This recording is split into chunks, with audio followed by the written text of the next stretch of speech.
Shalom, shalom, que Dieu bénisse. Nous sommes à dévancer l'aurore de ce samedi 18 avril 2026 et je suis dans la joie de vous retrouver. C'est toujours avec le même bonheur que je vous retrouve parce que demain est un jour essentiel. Demain, nous irons pour les différents cultes. Mais avant, je voudrais rappeler une vérité essentielle. S'il vous plaît, venez à Jésus. C'est urgent et c'est maintenant. Je voudrais demander à quelqu'un, depuis ta nation, de là où tu me suis, viens à Jésus. C'est urgent et c'est maintenant. Alors ce matin, nous allons ensemble prendre la parole de Dieu dans le livre de Nombres au chapitre 27 et nous lisons. Dans Nombres chapitre 27, il est dit, les filles de Silofshad, fils de Épher, fils de Galad, fils de Maki, fils de Manassé, des familles de Manassé, filles de Joseph, fils de Joseph, et dont les noms étaient Makla, Noah, Ogla, Milka et Tirsa, s'approchaient et se présentèrent devant Moïse, devant le sacrificateur Éléazar, et devant les princes et toute l'assemblée, à l'entrée de la tente d'assignation. Elle dit, notre père est mort dans le désert. Il n'était pas au milieu de l'assemblée de ceux qui se sont révoltés contre l'Éternel, de l'assemblée de Corée, mais il est mort pour son péché et il n'a point de fils. Et il n'avait point de fils.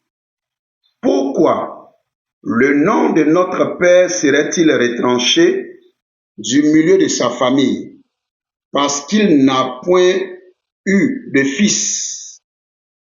Donne-nous une possession parmi les frères de notre Père. Au verset 5, Moïse porta la cause devant l'Éternel. Et l'Éternel dit à Moïse, les filles de Silofshad ont raison. Les filles de Silofshad ont raison. Tu leur donneras en héritage une possession parmi les frères de leur père, et c'est à elles que tu feras passer l'héritage de leur père. Et nous continuons au verset 8. Tu parleras aux enfants d'Israël et tu diras, lorsqu'un homme mourra sans laisser de fils, vous ferez passer son héritage à sa fille. S'il n'a point de fille, vous donnerez son héritage à ses frères. S'il n'a point de frères, vous donnerez son héritage aux frères de son père. Amen. Alors, ce passage que nous avons lu s'inscrit dans la série que nous avons à traiter depuis quelque temps, série intitulée « Qui enverrai-je » et nous traitons le sous-thème « Tu n'es pas inutile ». Alors, dans ce récit, il est question d'un monsieur du nom de Silofshad qui n'a eu que des filles. Et ces 5 filles, un jour se sont assises et elles se sont dites, c'est vrai que la pratique, c'est que dans les lois qui sont en vigueur dans notre nation, il n'y a que les fils, les hommes qui héritent. Et lorsque il y a une fille qui est la progéniture d'un homme, lorsque cet homme décède, on ne donne pas son héritage à ses filles. Mais est-ce que nous allons laisser continuer cette pratique? Selon le récit, elles vont se lever et elles vont aller s'adresser aux différents responsables. Elles vont s'adresser aux responsables administratifs.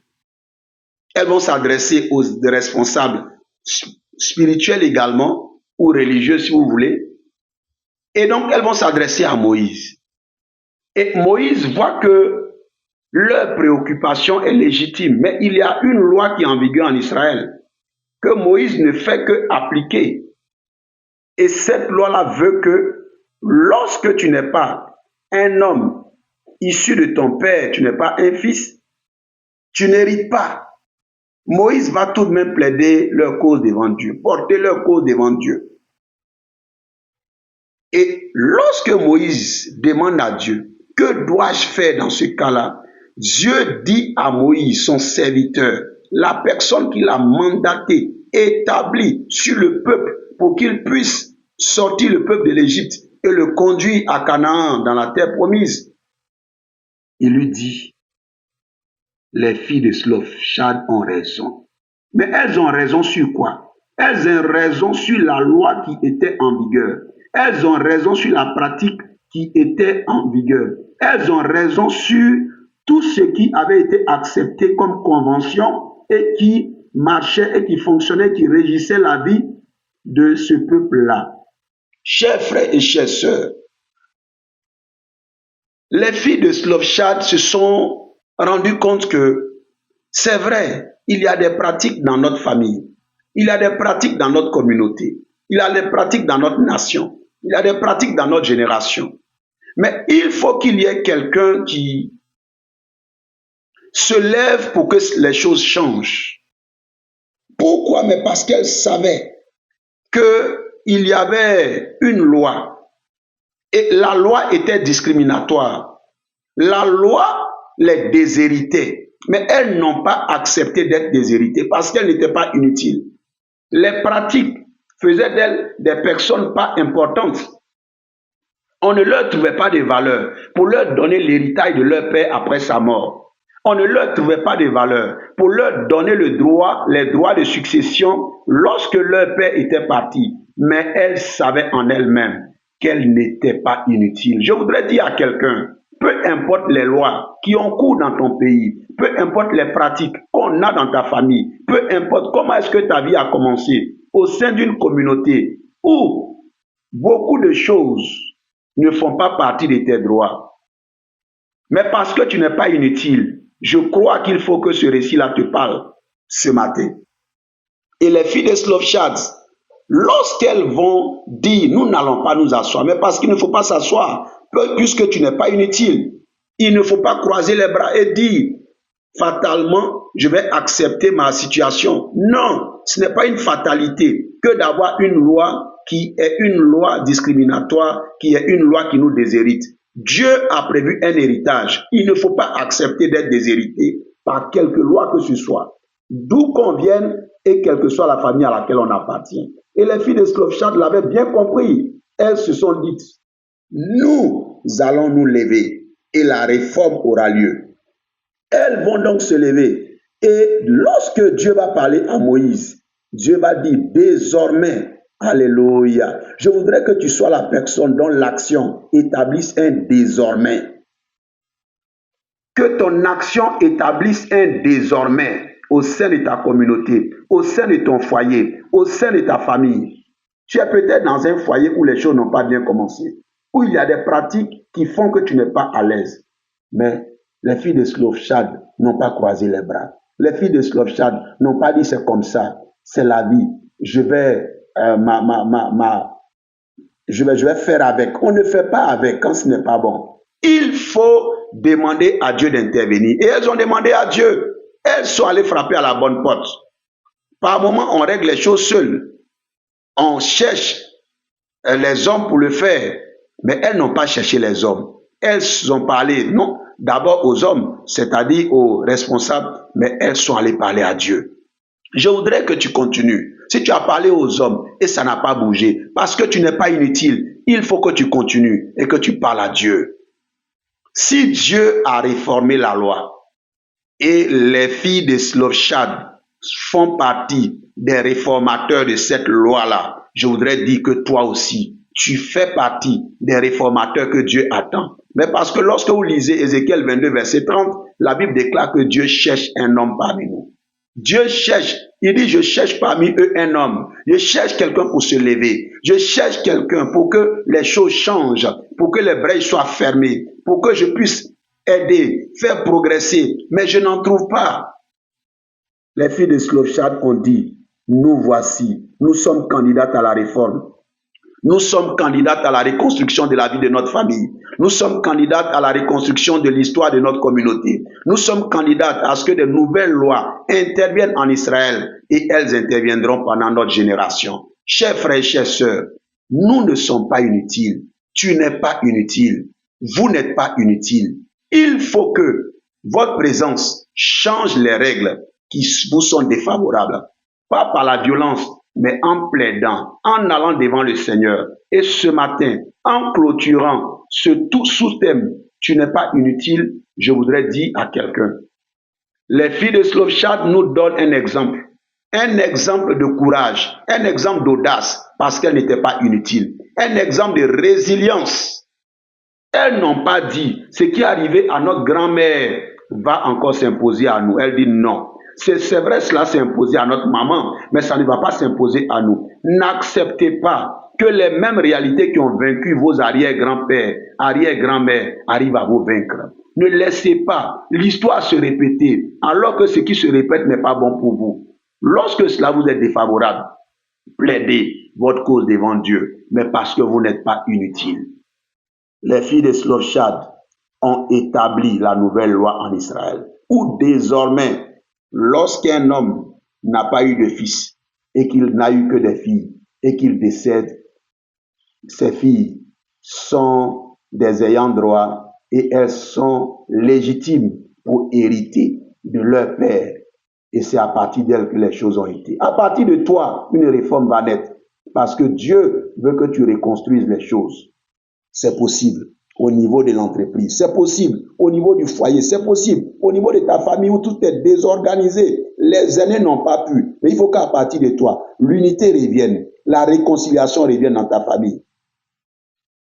Il faut, si personne n'a été enfant de Dieu dans ta famille, je voudrais maintenant t'inviter à être le premier enfant de Dieu de ta famille. En acceptant Jésus-Christ comme ton Seigneur et ton serviteur personnel. Ne dis pas que mes parents ont appartenu à telle religion, ma mère a appartenu à telle religion. Chez nous, c'est comme ça. Quand on est de cette religion. S'il te plaît, les filles de Slowshad pouvaient se croiser les bras et fatalement dire, c'est comme ça.